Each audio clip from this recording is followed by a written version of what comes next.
real problems happen in real gardens. Things like half the corn doesn't come up, and the corn plants don't look as healthy as you know they should. And then the frustration of not being able to use animal manure because glyphosate. I've been working out in the garden the last couple of weeks, and I would like to show you what I'm doing to solve those problems. And I want you to watch me work. I'm going to show you how I'm planting another round of corn and the things I'm going to interplant with them. So come on and join me out in the garden. All I have needs I have not provided. I'm going to show you why I recommend that you put 2 kernels per hole, sometimes 3, especially if you're saving your own. Now, my corn had been in the freezer for 3 or 4 years, so it doesn't surprise me that some of them didn't come up. So the viability of corn goes down the longer that you store it. Nothing had come up here, so I just planted 3 kernels here. Come right next door, and only 1 out of the 2 came up. Come next door here, nothing came up. But then you come over here, look, both of them came up. Just 1 came up there, 2 came up down there.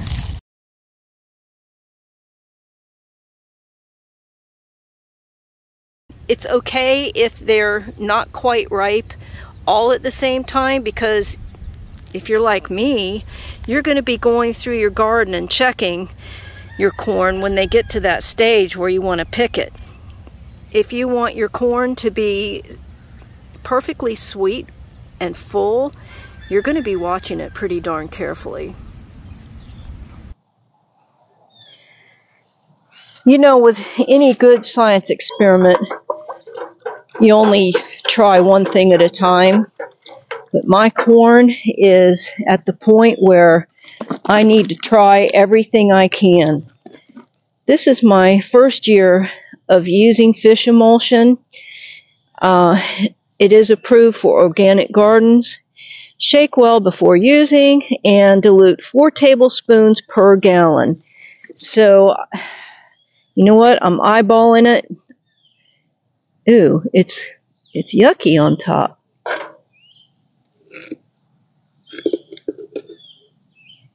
That's really gross.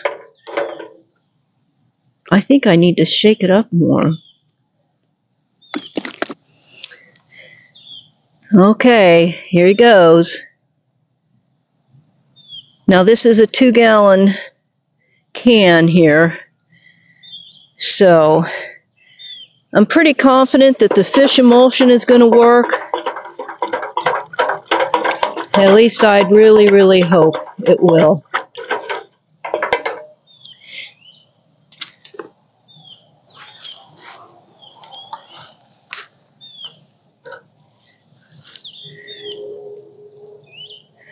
I'm going to put a link in the description below the video to a chart that will show you how your plants can show you what they need, just simply by their color and things like stripes. So I knew that this corn needed iron because they're striped. If the corn is pale, it's telling you that it needs nitrogen. I showed you that a puny stalk is just not going to give you corn. You're going to be disappointed when you've got this tall stalk and nothing happens from it. So I've had that happen, and I know that at this stage it's very, very important to fertilize your corn if it's showing signs of stress or lack of nutrients. One of the things that you need to remember too about corn is you need to keep it consistent with your watering, and that's true with pretty much everything in the garden. Be consistent with your watering. Don't overwater and don't underwater.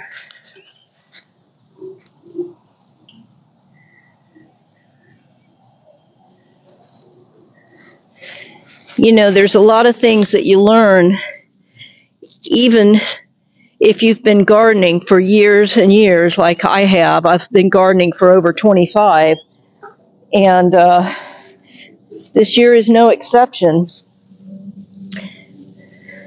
especially since I'm having to grow this corn a little bit differently than I have in the past.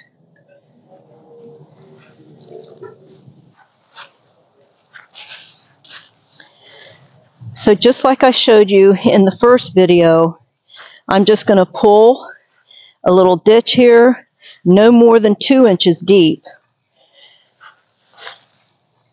I wanted to let you know too that one of the reasons why I'm concerned about planting this late, and it's late for me, the end of March is late to be planting corn where I live. In the summer, the beetles just go crazy, and beetles love corn, and they'll burrow down right in the top of the tassels, and they'll eat the corn ears too. Now, I do have a method that gets rid of them.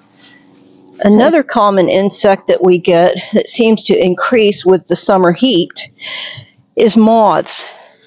So what a moth will do is they'll go into the top when the tassels are forming, and then they'll eat the tassels before they even come to the surface.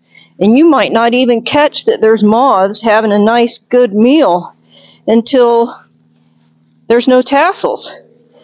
So I do have a method on how to get rid of them.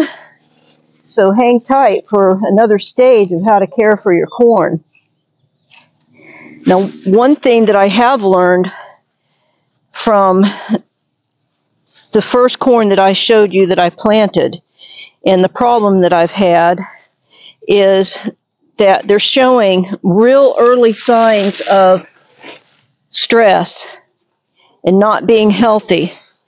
So what I'm going to do is I'm going to go ahead, and as soon as this corn is up, I'm going to fertilize with the concoction that I've made up with the weed water and the fish emulsion and the iron tone, just because I know that is a common problem that I have.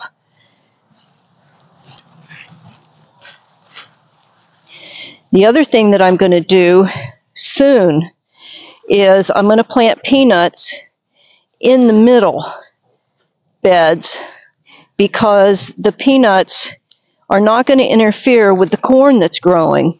In fact, they're going to help the corn, because peanuts will add nitrogen into the soil.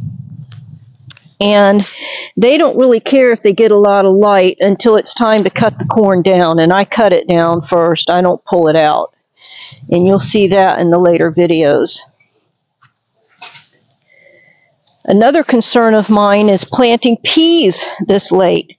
I interplant black-eyed peas and zipper peas on the outer beds, and by then the stink bugs are a big problem. And what a stink bug will do to the peas is go right down the row and sting every last bit of them.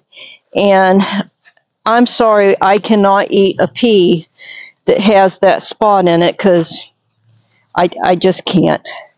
So, you know, I'm going to be harvesting peas that there's going to be a lot of culling out.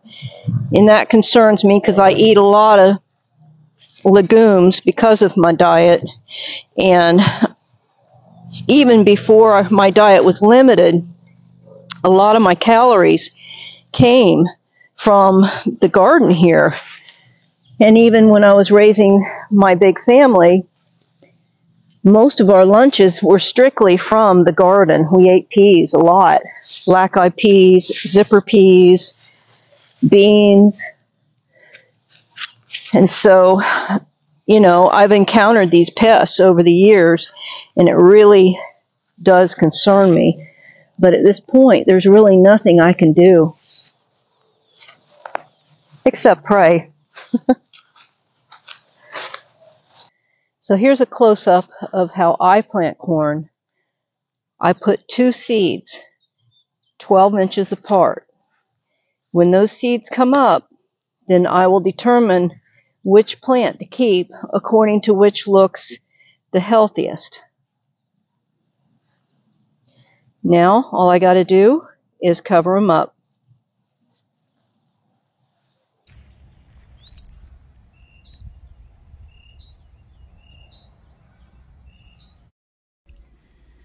Let's go over everything that we learned today. When you walk through your garden, always be on the lookout for signs of stress and fertilize accordingly. Just don't overdo it.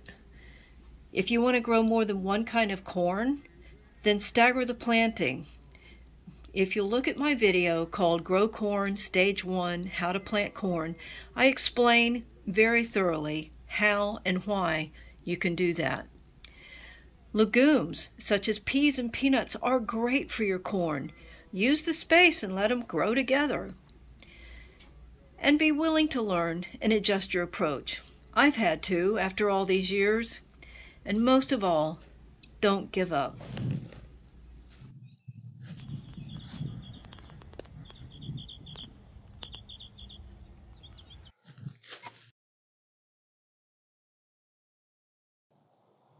This is my second planting of corn, and they've come up beautifully. I'm going to give them a week solution of weed water to make sure that they continue on their healthy journey. You may have heard me refer to my garden journal. I refer to mine all the time. Mine is about 10 years old now, and it really is a help.